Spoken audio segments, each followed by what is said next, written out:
Good morning, Mike. Good morning. How you doing? Pretty good. I'm still a little bit sleepy from my long zoning board meeting last night. Are you on the zoning board, or I am. you are? Oh, wow. I am. Yes, Really? we had major decisions last night about people's future and their real estate and all that kind of stuff. So you're a public servant. This is all volunteer. I wouldn't call myself a servant to anybody, Okay, Greg. but all volunteer, or do you get a stipend of some No, sort? no, it's strictly a volunteer deal. Okay. Are you able to, like a potentially a Boston city councilor, able to get any bribes or any kind of? Well, I haven't been offered any, but I'm open to offers. That's for sure. What were you guys voting on? Like some new golf course, or well, actually, there was a home, or like what's the big there was vote? an abutter to a commercial property that was unhappy with the deal that they signed. They didn't think the commercial property, which is just recently built up like a warehouse, and they didn't put in the trees that would shield them from the abutter's property, and they were supposed to be white pine trees like 8 feet apart, and they were not planted properly. Well, I voted in favor of the abutter. I want to get to the Bruins because everybody will be yelling What? at me. You don't want to talk about pine trees anymore? No, I want to ask. Well, you, when it comes to the tinfoil hat and the conspiracy side of things, what are in your mind? What are the drones in New Jersey? You know what? Before I get to what are the drones, what the hell is the rest of the government doing? Shoot them mothers down. Right, shoot them. Get rid of the damn things, or find out what they are. Right. For 3 weeks we've been, unless they have some communication with alien beings that say, if you shoot us down, we're going to melt you or whatever they do. Right, laser. They probably have some I don't know. I mean, but laser. in the meantime, I'm not a pacifist. Yeah, but I mean, maybe we can't shoot them down. Like there must be some. Well, it's pretty interesting that they go dark when somebody comes near them, or they start. That speaks to me of like a different universe of some kind. But I'm certainly curious, and I'm glad they're not over my house in Mashpee. They don't go dark when you have a cell phone, though. That's So listen, you're a guy on another topic of importance this morning. You're a guy who coached, man who coached in professional sports for a long time. Do you think it's going to be difficult for Bill Belichick, his most recent experience being in the NFL, to relate to and have success with these college football players at UNC? Yes, is the answer. But, he just went through a radical change in his life when the Patriots let him go. It had to be jarring, had to be unnerving. And then on top of that, he gets no offers from any viable team. I mean, you would think that with his pedigree, with his history, that he would get a ton of offers, but he doesn't. And now, so he says, "What the heck?" And he'll have comfortable circumstances. He won't have that much pressure. He'll have a lot of adulation. He'll have a lot of pain in the ass people to shake hands with. But if he can get through that or limit it, and I'm sure with his 400-page manifesto, he's got something there about how many appearances he has to do. He should be okay. He should be great. He'll be coaching, and coaching is coaching no matter what level. All right. Well, heading into Tuesday night, I think it was Scheim's lead. Many were suggesting this was a legit test when it comes to the Joe Sacco-led Boston Bruins when you're playing Winnipeg, and that's the first good team, first legit team they had played since that change was made. They get blown out. Where are you now on this team? I'm pretty much where I was, a couple of weeks ago, which is that they have a giant hole in the middle, and they're not going to be a contender until they address that. And they could polish up the sidelines and the wings and defense or whatever, but they don't have enough in the middle. I mean, this Elias Lindholm has been a bust. 3 goals and 10 assists. I mean, this is not what you pay $8 million for.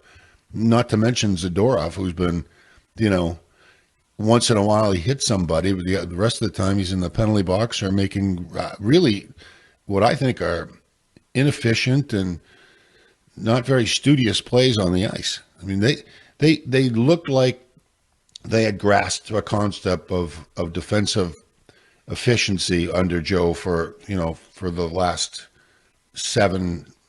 9 games, I guess it was 7-2, and then they hit this bump in the road, and Winnipeg is a legit contender. I mean, they've fallen on a little bit of a hard time recently. I think they were 4-6 in their last 10 after a ridiculously hot start, but they clearly have talent.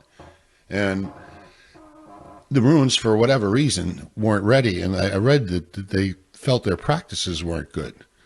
Well, I have to tell you, that's on the coach. I'm a big fan of the coach. I've known him for a long time, and I think he's going to do a pretty good job, as good a job as he can with the tools that he's given. But if the practices are sloppy and things aren't paid to detail, attention's not paid to detail, then it is on him. And I saw it from Marchand, and I saw it from Joe Sacco himself. They weren't happy with their practices. Well, take a look in the mirror, buddy, because that's your job. Mike, one of the things that we talked about with Bill potentially not having another job is his inability to maybe work with front office people. What's it like in hockey? I know it's a different sport, but have you ever been involved, and it seems like maybe there's something that could be going on with the Bruins, where front office and coaching don't see eye to eye when it comes to certain players? What is that like? When I stopped playing and I went to see my boss, Harry Sinden, and I said I wanted to get into management. I'm not that stupid. I didn't want to be a coach because you get fired every 2 years, right? And then you got to move your family and all that stuff. And he said, well, if you want to be a manager, you've got to learn coaching. So he sent me to Maine, and I was general manager and coach of the Maine Mariners, and it was an incredible learning experience. I mean, just an incredible learning experience. And if you have not coached, you really don't understand the mechanics of it, I don't know, the emotions of it, whatever it is. And it was the best thing that I ever did in my professional hockey career. And it took a while to adjust to be a coach. And I think it takes a while for people to understand just how difficult it can be, as you know, Wiggy. And the Bruins have two guys in management situations that have never coached. Joe Sacco's been a head coach.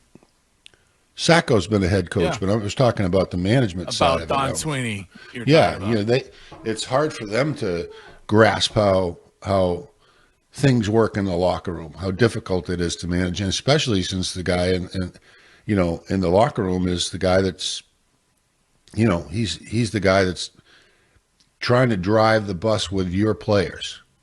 Probably hasn't had much input. Has had a little input, but so I think they have to understand what he's going through, and I don't know that either one of them can fully grasp that because they've never done it before. It's really the dynamic between management and coaching is really fluid and depends a lot upon the experiences of both parties. Rank playing, coaching, and being an executive in terms of jobs you enjoyed doing. There's nothing like playing. There's nothing like being, in the pit. It's so. I mean, and with a teammate that you really like, a bunch of teammates that you really like. There's no question. And then you take one step back and you're coaching, but you're still, you're not in the pit, but you're close to it. And one step further removed is management, which is satisfying but not anywhere near. The whole thing is about the game. And if you're playing the game, you should be the happiest you've ever been. And if you're the coaching the game, you should be second happiest, in my opinion. But you're still part of it, and you can still influence it. And you still influence it as a manager, but there's nothing like playing. Jeremy Swayman had an awful night the other night. I mean, they all did. But Greg, I'm going to stop you there if you don't mind. Sorry to interrupt you. The first 3 or 4 goals were so pathetically poorly defended. Yeah. And ricochets off shin pads and that sort of stuff. And then I think there's a kid who was fighting to get his confidence after a young man at a very public battle with management, not feeling, good about himself in some ways or feeling a little defensive. and he's fighting to get his confidence back, and he's got in front of him, a very porous defense, and the penalty killing was god awful the other night. I mean, so methodical and slow, and not really in any way what I would call an efficient use of their time on the ice. And Joe Sacco is a penalty killing expert, but he has to see it. But I thought Swayman was on the way back, and then he got discouraged after the first 3-4 goals, and who wouldn't? And then he let in a couple of clunkers, but I thought the game was out of hand when that happened. So your question. If you look at him, at Jeremy Swayman struggling, you would put that more on his confidence issue, or he's still upset about what he had to hear when they were talking about where he could improve, and not on training camp, not on missing training camp. It's training camp is too far in the rearview mirror now.